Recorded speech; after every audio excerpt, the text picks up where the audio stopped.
This podcast is recorded on the traditional and unceded territories of the Musqueam, Squamish, Tsleil-Waututh, and Coquitlam peoples. British Columbia, I've seen your mountains high, seen your pretty rainbows and your blue crystal skies, watched your winding rivers as they flow around the bend. To me you're not a stranger, you'll always be a friend. Coming to you from the West Coast, this is Politicos. Today is June 10th, 2022, and this is episode 293. I'm Scott Lunderbaum. And I'm Ian Bushfield. We're coming to you on a Friday night. Life happens. Sometimes we have to shift the schedule. Hope you didn't miss us yesterday.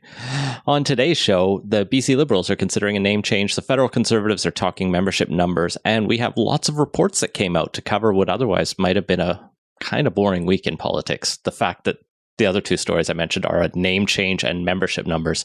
These reports cover heat deaths, freedom of information, and elections.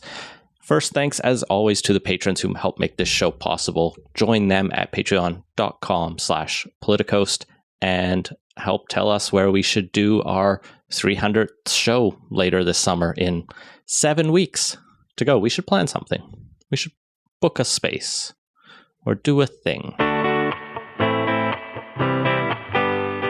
Let's jump into the record-breaking race, the largest leadership race ever in Canadian history, as far as we can tell, is happening. The Conservative Party of Canada, their executive director, has said that the party has signed up well over 600,000 members who are eligible to vote in the coming leadership race.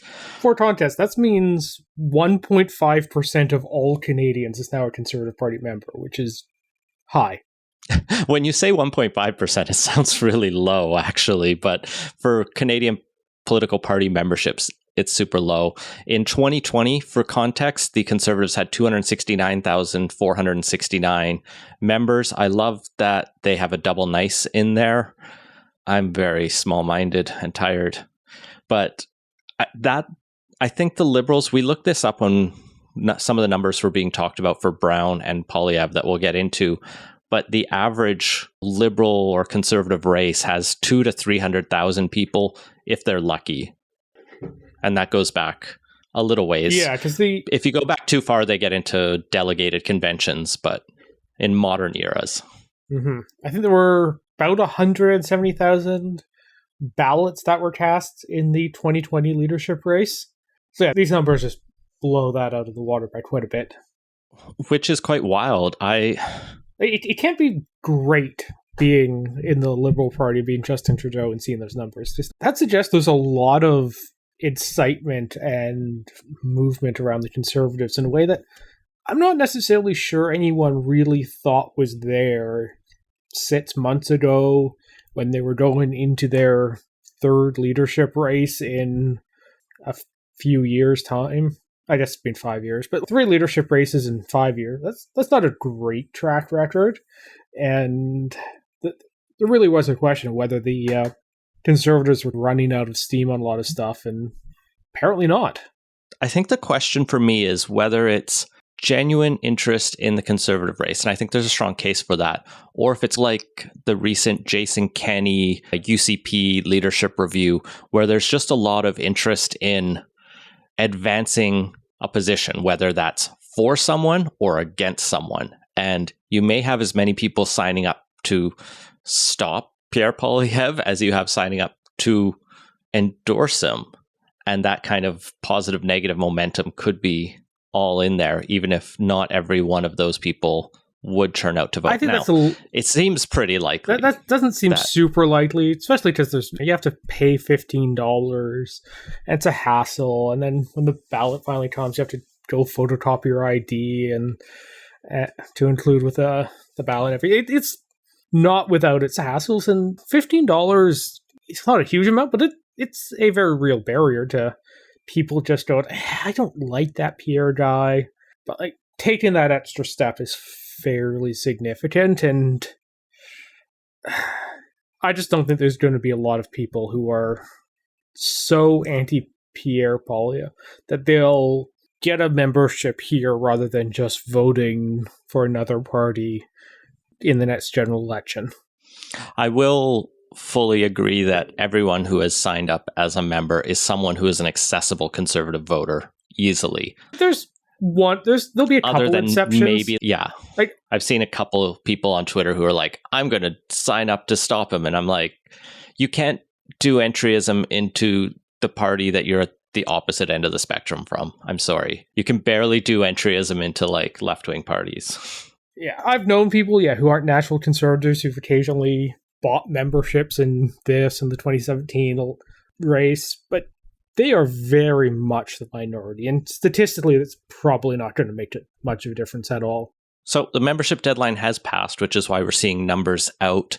All of those who are signed up will get their ballot packages in late July, early August. They will have to fill them out as you described and get them back to the party by September 6th. And we'll hear the announcements counted and declared on September 10th.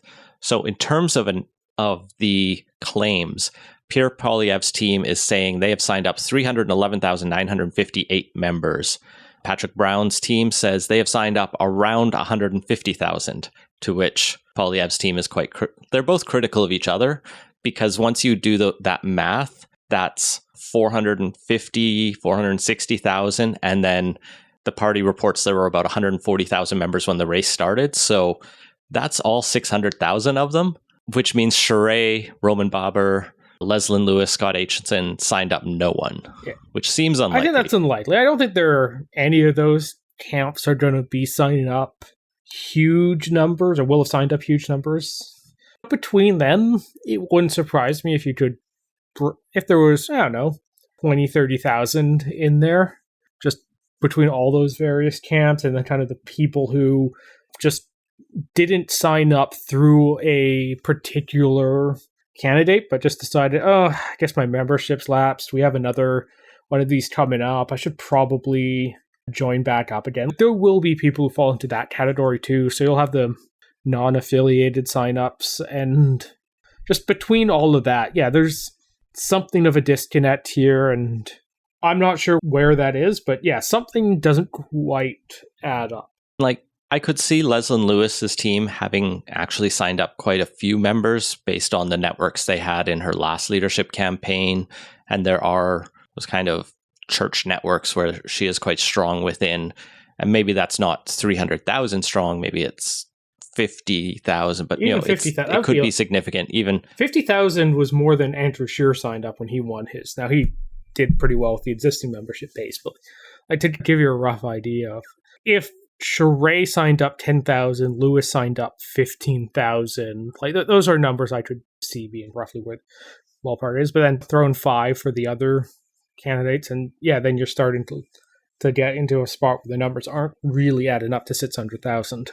So we'll see. Yeah, we'll have to shake it out on the election night, I think. Well, they can argue over these numbers because we don't really have anything else to go off of. So they'll still be processing a lot of these, and they'll be some memberships that came in that probably, for whatever reason, don't meet the right criteria. So there'll be a little bit of attrition on this. And at some point, before the ballots go out, there will be an official number released. So we won't be finding out on September 10th. But that's what the turnout will be. That will be known then. Let's talk about the one issue that I think any of the candidates really brought up in the past week.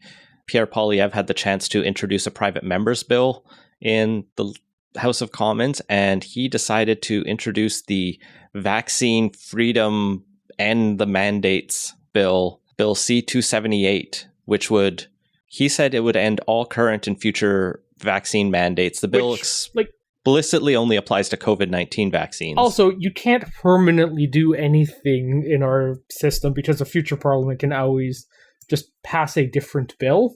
It's not going to pass anyway, but as most private members' bills won't, especially those that aggressively target main government policies. It's a virtue signaling exercise to try to show that he is against vaccine mandates, which is a lane to take. One you wouldn't necessarily think he would need, because he's already the biggest name in that kind of lane of the race, so to speak. Roman Baber is more extreme on that. There has to be something else going on for someone to decide that Pierre Poilievre is not stringent enough on his anti-vaccine mandate message, and there's just not that many people in there. So it makes you wonder why he felt the need to go this way, and I doubt this is the thing that's going to win him the leadership.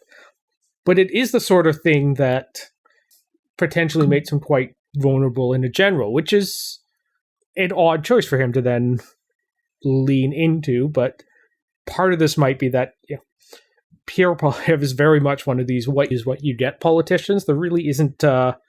he's not a man of subtext. He does loud, bold text, and not really much in the way of subtlety on these. And you almost wonder if this is a lack of discipline moment on his part here, and where he just can't help himself but keep hammering the points even when it's not strategically advantageous to do. Because, if I was the Liberals, I would be pointing to this bill every moment I could, particularly because he framed it in a way with the permanent end to all current vaccine mandates. That current vaccine mandates cover a lot more than just COVID, and I don't know about you, but I'm not super keen on a potential prime minister being on the pro-measles or pro-polio side of things.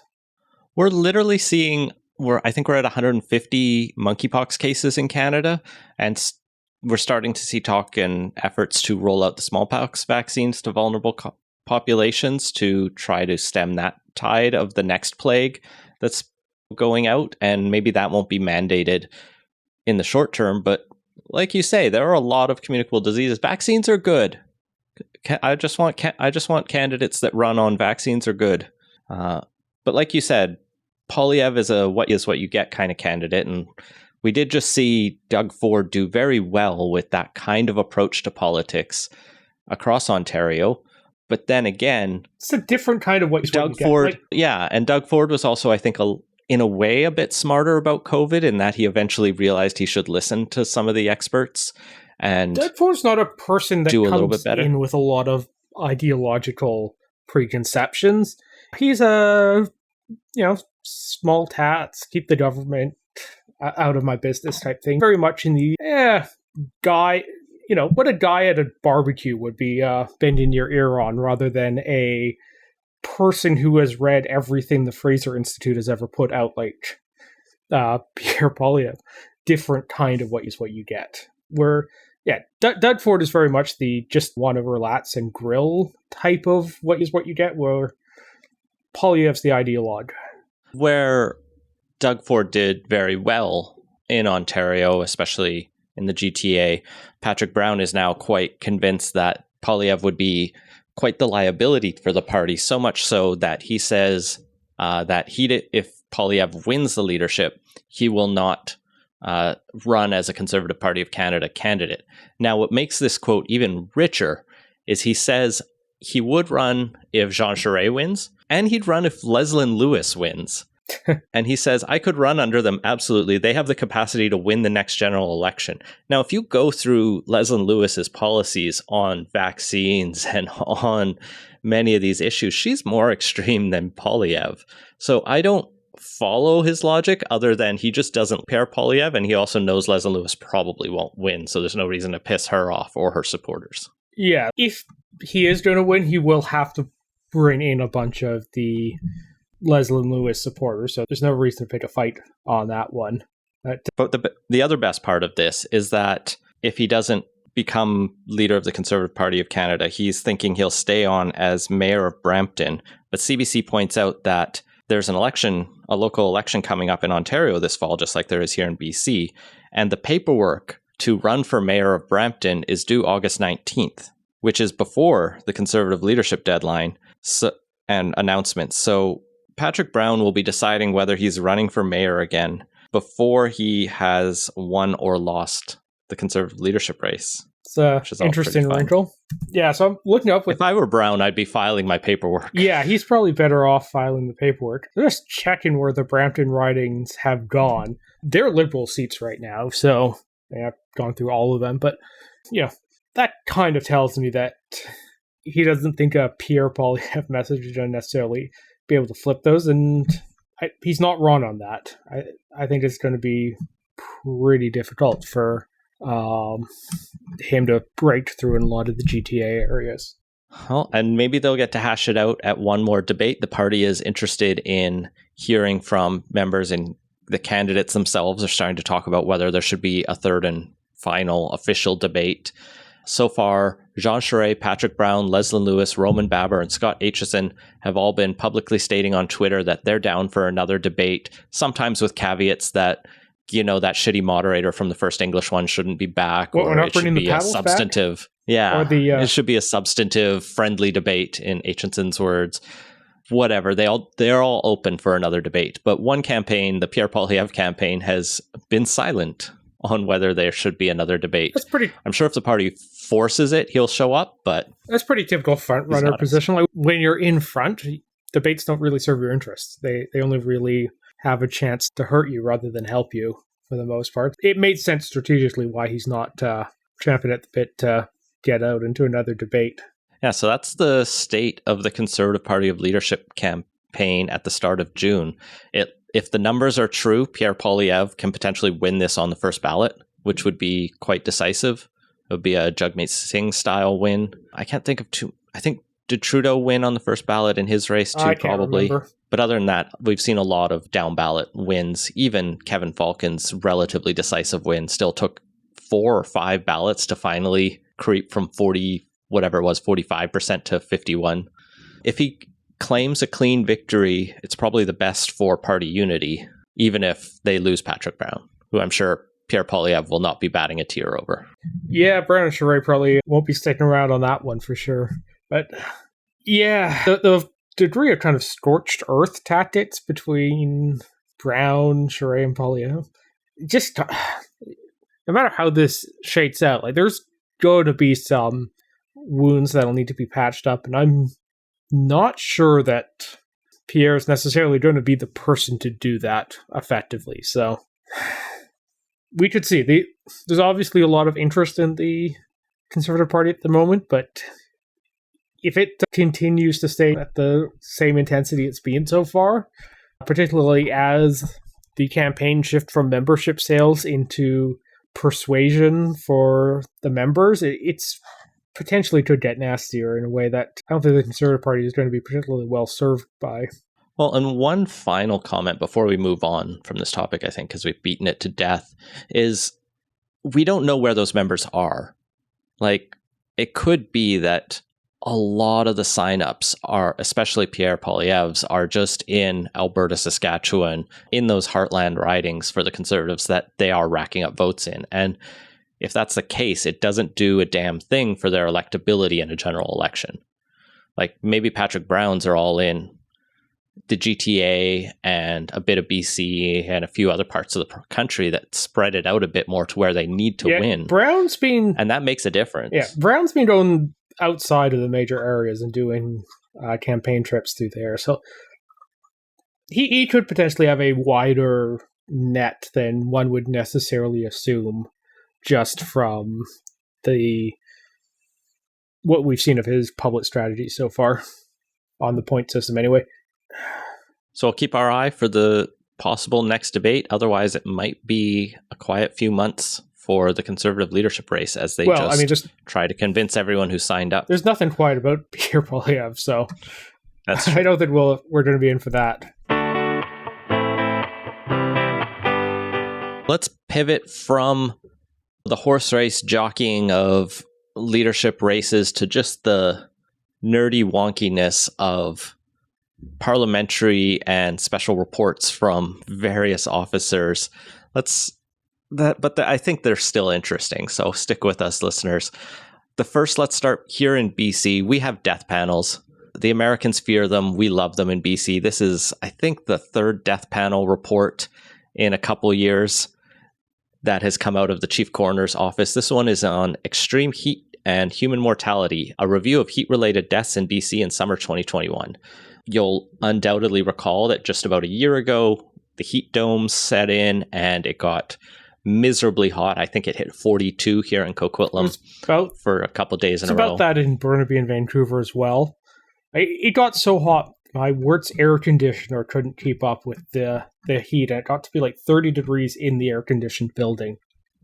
Yeah, I was pretty lucky to have gotten our heat pump installed a few weeks before that, and so we were enjoying the cool AC of a fresh, brand new system blowing on us. But not as many people were as privileged as me, or even as lucky as you to be in an uncomfortable office.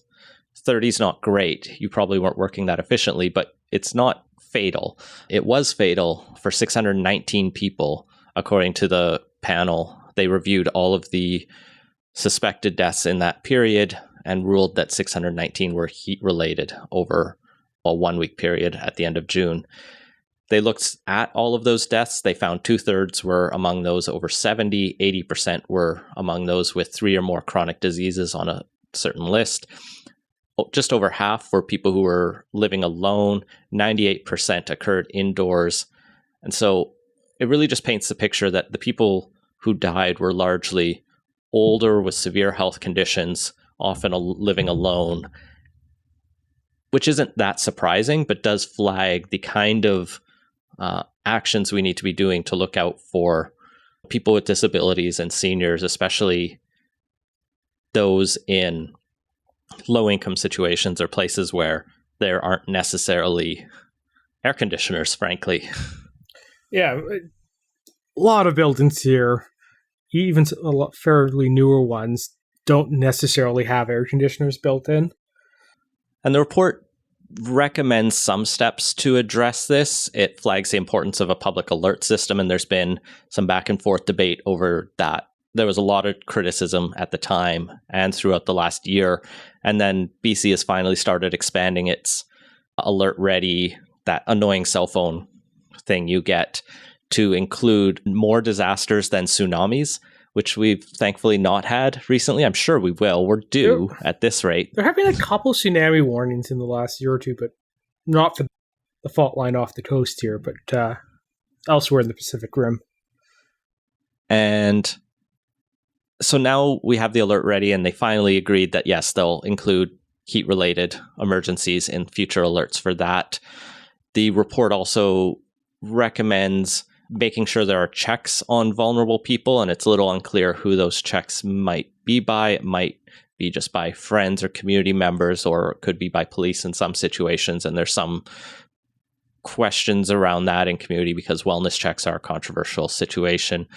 The report also sets out the need for ensuring future building code updates include air conditioning as an option or as a standard, but there's criticism because it doesn't include like a broad right to be cool, and those sorts maybe it's just too expensive. But it's like, what do you do with all the people right now who don't have cool spaces? Yeah, I can see why they didn't do that, because a lot of these kind of positive rights frameworks are one of those things that sound good on paper, but are practically speaking a complex set of policy trade-offs regarding resource allocation and everything, and logistical challenges, because it is not particularly easy to retrofit every building in BC, or even a sizable chunk of them, with new AC or HVAC systems.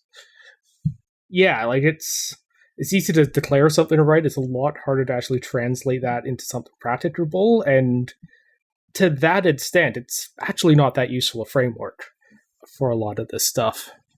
Report also came under some significant criticism from Gabrielle Peters, disability activist who's pretty prominent in the Vancouver political scene on Twitter. She was initially involved in the discussions around this. Her name didn't end up on the final report, and she argues that many of the recommendations she put forward didn't make it in.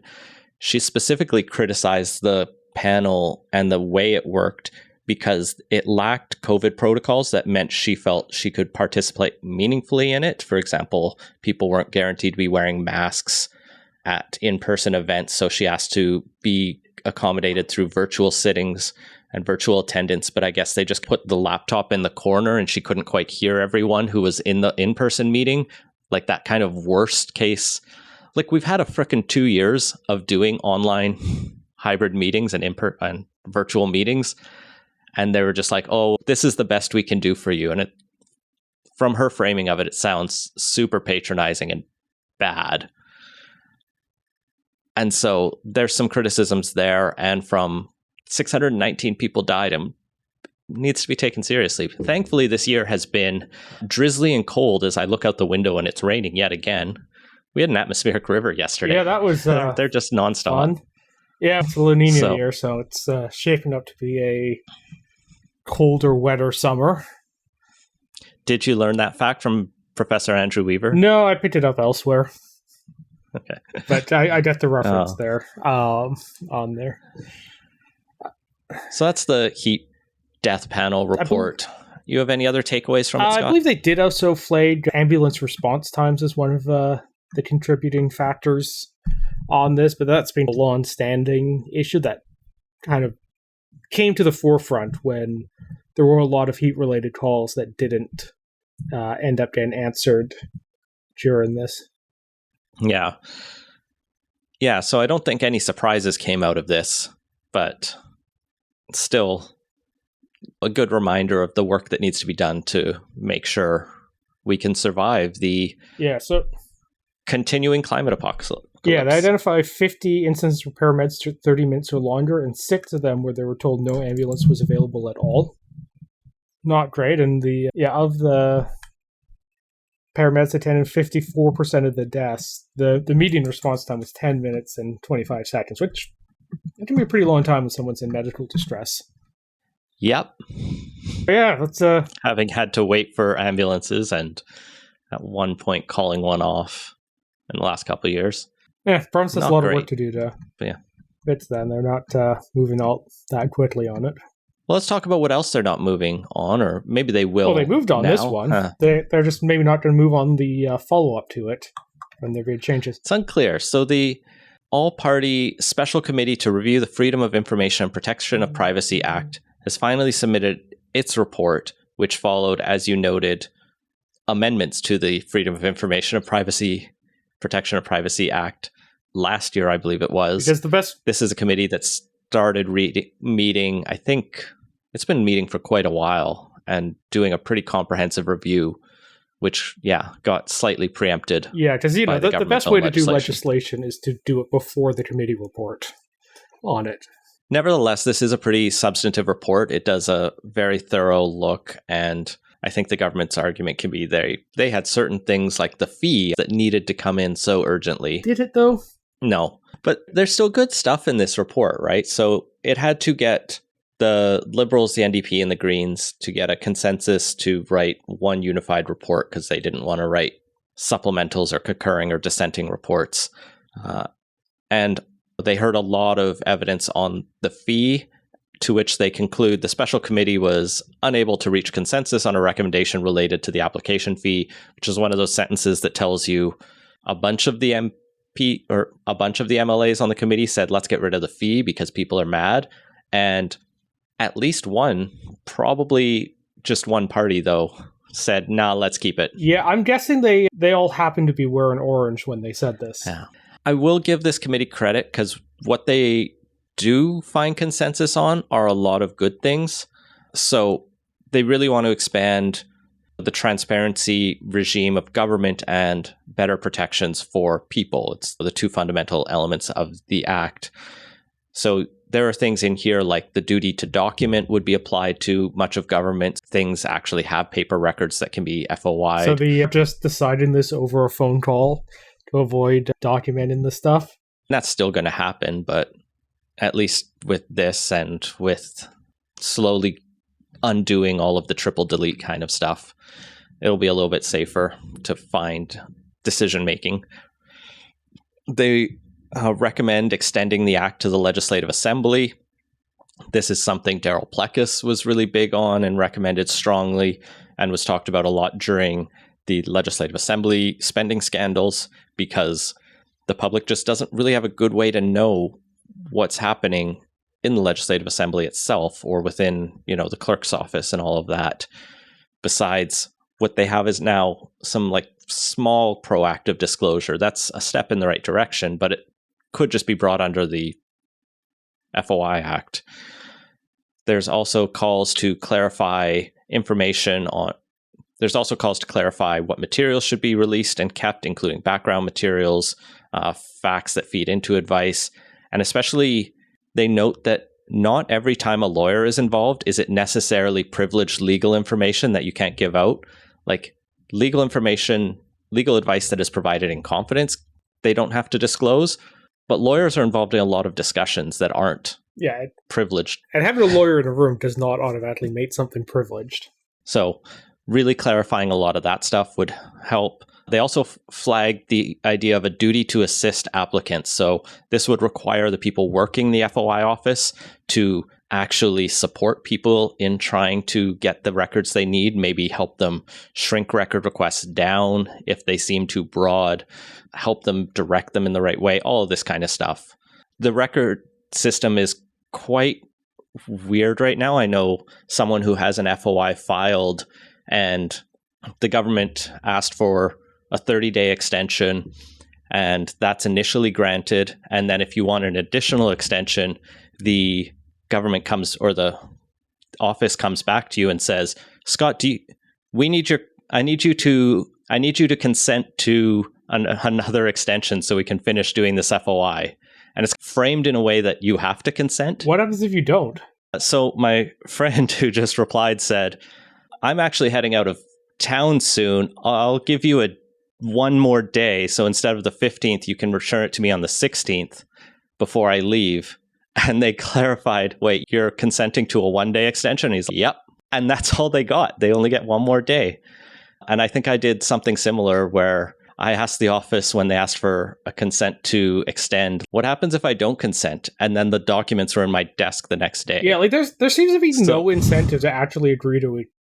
Yeah, so this would actually change that if all of these were applied properly. The act would ideally be changed so there would be a waiver of fees if the body you're asking for an FOI from fails to meet its statutory timeline. They would also change the statutory timeline because right now it's 30 business days rather than 30 calendar days. And that makes a pretty big difference. So this would all be helpful. There would also be a publication of the timeliness of responses so we know which departments were better at responding to FOIs. So I like all of that is good stuff that I think would make our system better. Like it wouldn't be perfect. The fee is still annoying. In the end, I could live with a modest fee. Maybe 5 is better than 10, but whatever. If all of these other elements work. Yeah, there's no red flags or obviously bad ideas in this. I'm not sure the NDP are trying to take them up on it, considering how they approached the last amendments to the law, but yeah, mostly good stuff. On the privacy side, there was a number of different amendments proposed. I didn't go into all of them. There was a lot of looking at the effects of new technology and the linkages of data in there. There was a focus on if automated decision-making is being used, that you should have to be notified of that if it's applying to your data. There should be comprehensive health privacy. There should be a new comprehensive health information privacy legislation. So lots of stuff in there that seems very positive. Oh, also on the FOI side, they noted that they should broaden the definition of what a public body is to actually capture all of the agencies of government, because right now they just have a fixed list, but maybe there's a new crown corporation or something they forgot on there that wouldn't be applied, and so they should just have a more universal list.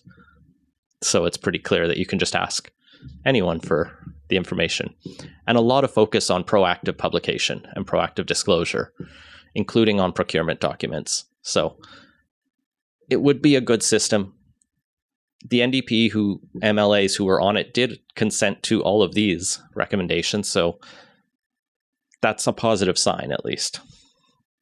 But Scott, there's also recommendations coming from the Chief Electoral Officer of Canada on how we should regulate our elections. Do you want to run through that? Yeah, so the Chief Electoral Officer, after an election, will put together a report. In this case, it's for the 43rd and 44th Canadian general elections, which I believe are the last two on that. Sounds right to me. Yeah, admittedly don't have the ordinal number of the election immediately in my mind as opposed to the year.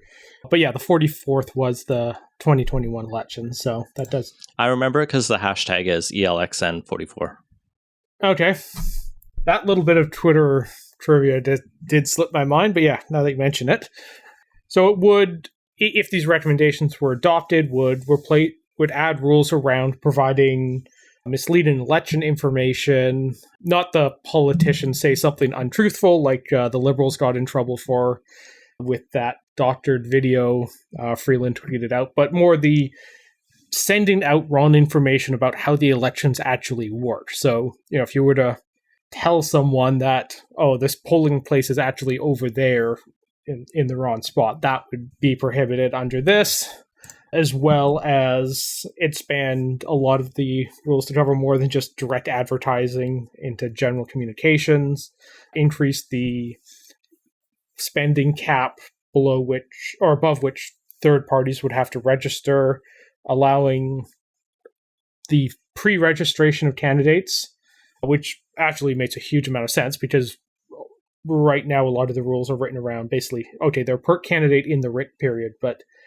gray what happens in the time that they're seeking a nomination or they have been nominated but a writ hasn't been issued yet. So this would basically create a category of prospective candidates, and parties could disassociate or associate with them up to the point at which the nominations happen, like the formal filing the paperwork with Elections Canada for appearing on the ballot nomination.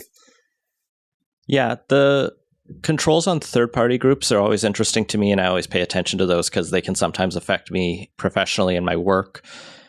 This one does go beyond advertising to issue-based electoral communications, and those are ones that would be seen as having, quote, the purpose of promoting or opposing a party or candidate during the election or pre-election period. So it's still partisan. So my charity work is nonpartisan, so it doesn't get captured necessarily. But I have seen some cases. I think the BC election laws do actually cover nonpartisan issue campaigns, and that just creates like paperwork nightmares that, like, this says if you're spending a lot, you need to set up a separate campaign fund to only include funds from Canadian citizens and permanent residents.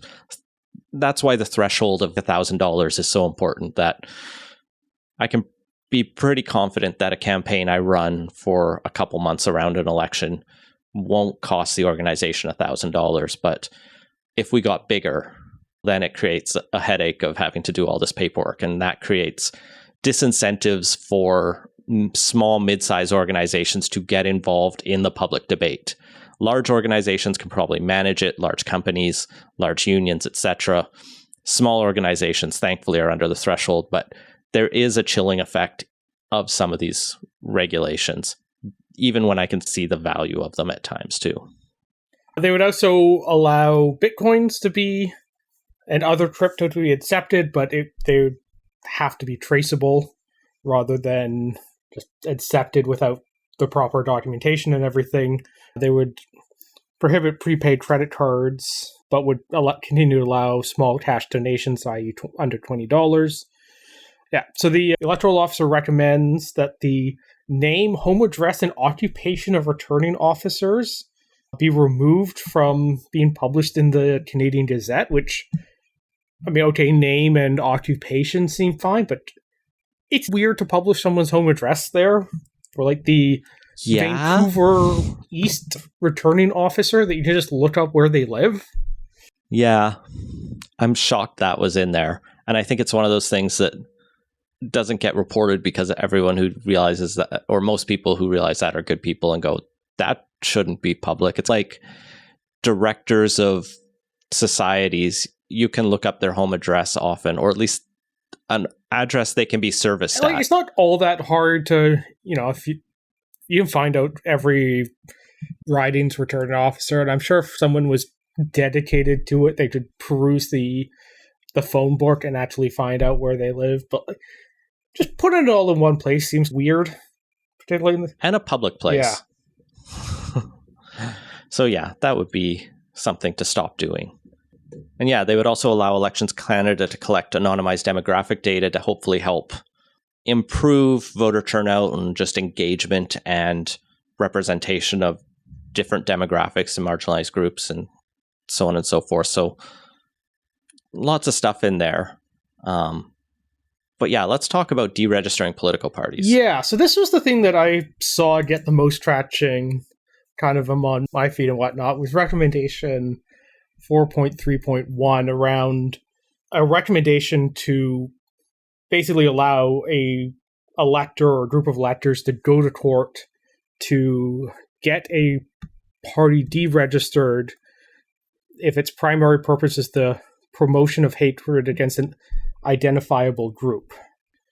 So the Nazi Party would be banned. Yeah, and like this is the sort of thing that seems at first glance like a good idea, but it also seems like the sort of thing that is open for abuse. It would be easy to waste a party's resources by filing complaints against them or trying to get them deregistered. And yeah, the Nazis can go screw off. You could, to take a BC example, think back to the 2020 election and you have Laurie Thronis running. Like, someone could make a case against that, but like, is it really in the public interest to try and deregister the Liberal Party because Laurie Thronis appeared on a ballot? I don't like the guy. I wouldn't vote for him, but it seems it would be very democratically dubious to end up in that situation, though. Yeah, I would definitely see it. It's prone for abuse. Being thrown against, like the Christian Heritage Party would probably get challenged under this, and maybe you could make a case. And like you say, there are times it could be brought against more mainstream parties. I'd be really curious to see how a court treated this. The lower courts would be the big risk because they're scattershot in what kind of judge you get. And courts of appeal tend to be a bit better, and the Supreme Court of Canada is obviously the preeminent. But when you look at how, especially the Supreme Court, has treated charter jurisprudence around democratic rights, those like Section 3, right to vote, right to run, they are very expansive. This is why they're like, you know what? Person who's never been in Canada for a decade, they still get to vote because it says they get to vote in the charter. And people are like, do they? And it's like, the court said in Frank v. Canada, Frank gets to vote. And they applied the same to people who are incarcerated and a number of other situations. That I think they've gone farther, and I'm very supportive of this personally, but I think they've gone farther with democratic rights than with any other rights in the charter, just because it's such a core part of, if you're going to call yourself a democracy, you better do it. And political parties are part of our democracy. And so I could see that having to be very carefully tailored to be a justifiable restriction. I'm just saying I'd be interested in the case law around it, even if I don't have a strong opinion on passing it in the Elections Yeah, I'm sure it made for interesting case law. But it also is the sort of thing where either a party is so irrelevant that deregistering them wouldn't really matter, or there's a broader issue where they have significant share of public support, at which case, A, that points to something more fundamental than just party registration issues, and B, would then be probably, would raise questions of democratic legitimacy at that point if they are large enough to have a effect on election outcomes. Like, no matter what, like, you're not in a great position here. It doesn't really seem to do much in terms of, or it doesn't really seem to hit a good public policy goal on that front in practice. So to defend the election officer's move in recommending this, he focuses on the risks, not that they win and form government. That's not his role to decide who should and shouldn't win, obviously, but that there are advantages and privileges to having a registered political party. Tax receipts is the most obvious one, but they get access to the voter list. And that is a lot of people's information, that if you are an overt hate group, could be used for ill. So maybe that's part of the argument. Now, you'd still need to then you'd also need to ban candidates from running who are like hate group or involved in hate groups, because otherwise they could get, but they'd only get it for one constituency versus the party might get the entire country's information. So that's some of where it's coming from. What's the requirement? It's 50, 100 signatures or something and a small deposit. Like, it's all in all, like, if a group is dedicated to that, they could get a bunch of independents running. It's a challenge they've raised, and so I think there are different levels of merit to the idea here. I'm not necessarily endorsing it or supporting it, but yeah, it's one that's interesting to see come in here. There's also a lot of criticism of social media in here. Like you mentioned, the focus on ads or anyone who knowingly provides false information about the voting process.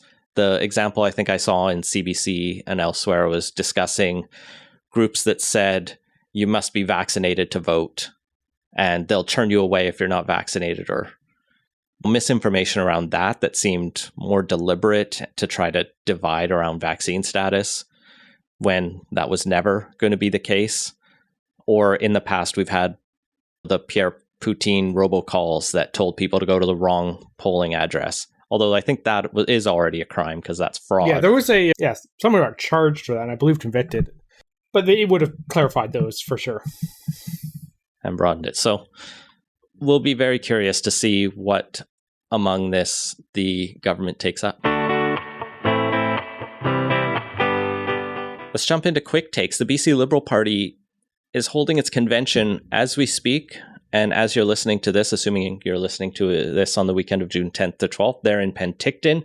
And coming out of this, they may not be the BC Liberal Party for much longer. Yeah, so one of the things Kevin Falcon ran on was renaming the party.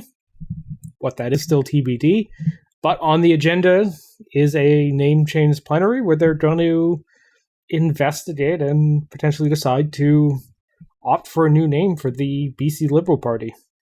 I can't get it. Yeah. I mean, my view on this is that, the BC Liberal Party brand wasn't super great the last two elections, but there's nothing in there that is inherently problematic or damaging. That just a general, revitalization, refresh of the party, new leadership, which we have now, and nothing that couldn't be done through the normal process by which parties rebuild themselves after a couple of election losses and the exhaustion of being in government for a decade plus.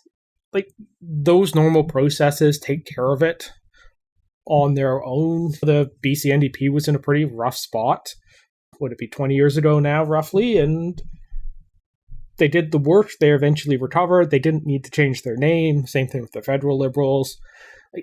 There's nothing on there that really needs the name change. And they got some... one of the things that's apparently precipitating this is that a lot of the candidates in the more rural parts of the province got some flack from the people who aren't huge Justin Trudeau fans. At the same time, those are not the voters that are the people that they need to win back, really. The BC Liberals' biggest problem is they're not connecting with Metro Vancouver and other urbanized parts of the province, and dropping the Liberal branding for something more conservative isn't necessarily going to help on that front.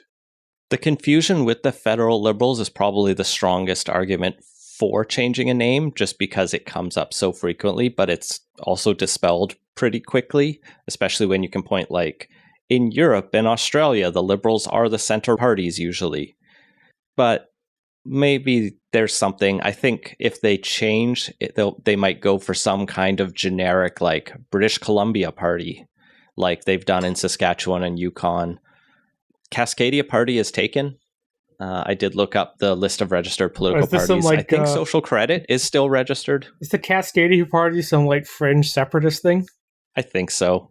The Excalibur Party, I think, is available now. Oh, okay. What was it like the Excalibur party for? Oh, I can't recall now. So we'll see how the debate goes. Falcon has said if there is support for changing a name, he'll launch a consultation process with the whole party. And if there isn't, this will be the end of it. And then they'll move on, in theory. Moving on to our next quick take. The BC government is going to be delaying upgrades to at least 7 schools, citing a shortage of capital cash.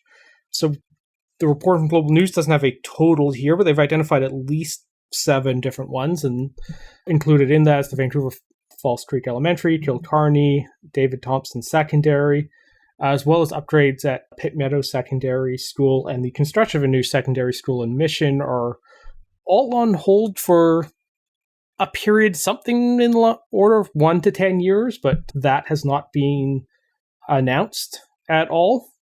So the rationale for this is due to the pandemic and last year's floods. The province has fewer capital funds than originally expected. They are spending about 3.1 on upgrades over the next 3 years and nearly $1 billion on fast-tracking schools. But nevertheless, there's definitely a tension with the insistence from a lot of New Democrats a few weeks back that there weren't really any constraints on capital budgets back when they were defending the decision on rebuilding the museum. And it suggests that they weren't entirely honest about that or necessarily addressed in a forthright manner, that there are real trade-offs here when it comes to capital spending. And we're seeing that now with these schools getting delayed. There's lots of technocratic arguments to be made defending, like, these can't be done right now for the reasons they've said, and the money to be spent on the museum is money that's not being spent this year. It's money that's projected to be spent over the course of the next 8 years. And there's all of that kind of like technocratic stuff that's right, and it's the same like the debate we had over the different kinds of budgets, and they're all like right on paper, but the moral argument of the schools are being delayed, but we're also wanting to spend that, it's just bad look, and it undermines the comms they've done on all of this. And it seems like the minister who has brought out, I believe Whiteside, the education minister, was not able to really defend this very well. And it's, get your shit together. Like, I'm not saying they necessarily have to fast track all of these and find the extra money, although that would be ideal. And they're trying to justify, like, we're spending more than the BC Liberals were spending, and they left an infrastructure deficit. And that's true, but you're still not spending enough. It's also been 5 years, and you're in your second term. Like, the last government excuse doesn't really fly at this point anymore. We're doing better, but not well enough. And it's also not great on the comms side, because we don't know what these deferments are. They could be up to the end of the 10-year capital plan, and that could mean there's an overlap with the museum expenditures, and we don't have a yearly breakdown on what the cash flows on the museum project are going to be. So, like, between all of this, we're left on the how does it actually all mesh together, and people can take what they want from it or try and interpret it, but, like, really without clarity on this, it's a bit of a black box, and it doesn't leave the government looking all that great on it. And when we first talked about the museum, like the week it was announced, and there started to be a backlash to it, there was some disagreement, I think, between us on how much this would have staying power. And it's the things like this that I think are going to be contributing to its staying power, because every time there's a project gets delayed, or even someone is irritated at something that could be being worked on but isn't, even if there hasn't been a formal project announced on it, those frustrations will compound if they see a big, expensive other project that they don't really feel is a priority on that. And that is, I think, where the danger is, and particularly on something like this. And yeah, interest rates are rising, but maybe it was maybe it would have been worth a hit to borrow a little more to not delay these capital expenditures. I'm just surprised they didn't take the easy, obvious out and blame the school districts and another level of government for getting in the way. I think probably because these are already on the capital plan, and it's the school districts. Yeah, they told us that are wanting more things but haven't sorted their shit out, like notably Vancouver, and it's not doing good projections on where it will need future schools.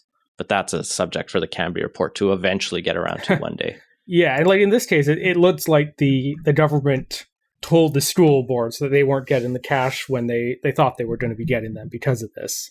Speaking of debates, one long-standing territorial dispute that Canada's been engaged in has finally been settled. We are no longer in a war of words with Denmark over a tiny rock in the, middle of the channel between Greenland and almost Ellesmere Atlantic Island. Sea.